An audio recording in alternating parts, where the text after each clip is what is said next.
Now this is my second video in my Introverts series. And if you missed the first one, you can just go to the top of my website. You can just look here on my phone here, and you see where it says Scourby Audio on the top.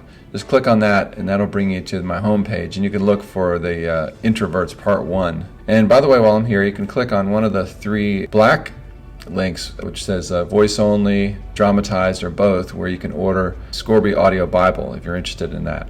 So let's talk about introverts again for part 2. In my previous video about introverts, I told you about some of my struggles as a shy kid at school who'd gotten bullied all the time. And like I'd said then, I did somehow survive to today. I'm 55 years old right now. I'm in good health. I've got a beautiful wife and 7 kids. Yeah, believe it or not, 7 kids. My oldest is in college and my youngest is in preschool, so you can imagine how busy I am right now. And as an introvert, with 6 kids still living with me at home and running around and interacting with me all the time, you can imagine how exhausted I get. In other words, I suffer some. Yes, I suffer as an introvert. So let's talk about suffering as introverts. Now, you and I both know that as introverts, we do suffer. So I want to share a verse with you about suffering. So listen to Alexander Scourby read from the Apostle Paul when he talked about his thorn in the flesh in 2 Corinthians 12:17b.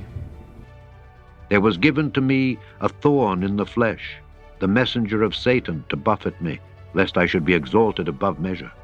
God had used Paul big time 2,000 years ago, and all that could have gone into his head. He could have become really boastful and proud about that. So God sent Paul a thorn in the flesh to keep him humble. Now you want to know something? As introverts, you and I both have access to what you might call instamatic suffering. Yes, instamatic suffering, day in and day out in our lives. In other words, we don't need to go looking for suffering. It comes right to us. I mean, you've got to look at suffering as a good thing. It's not a bad thing. Suffering means rewards, if, of course, we suffer for the right reasons. And as you and I both know, interacting with people every day as introverts just brings suffering very naturally into our lives. In other words, we got that instamatic suffering available for us right away. So we suffer, but suffering is a great gift.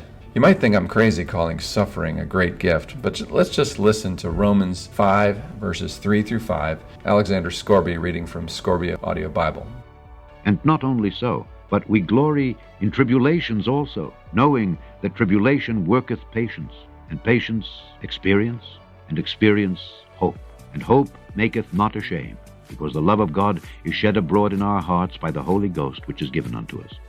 Our suffering, our tribulations, they bring to us so many incredible fruits, like patience and experience, hope, and yes, love. Wow! So God can use your suffering and my suffering as introverts to give us great gifts like these, in huge measure.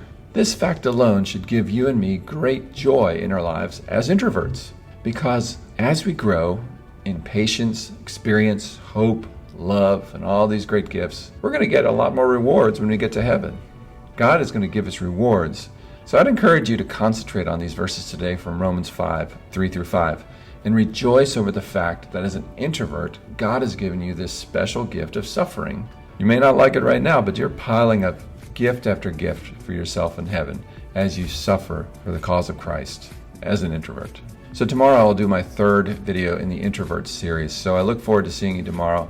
And before you go, I just want to remind you, you can take a look at the links on the top to order the Scourby Audio Bible, voice only, dramatized, or both. I look forward to seeing you tomorrow. Bye-bye.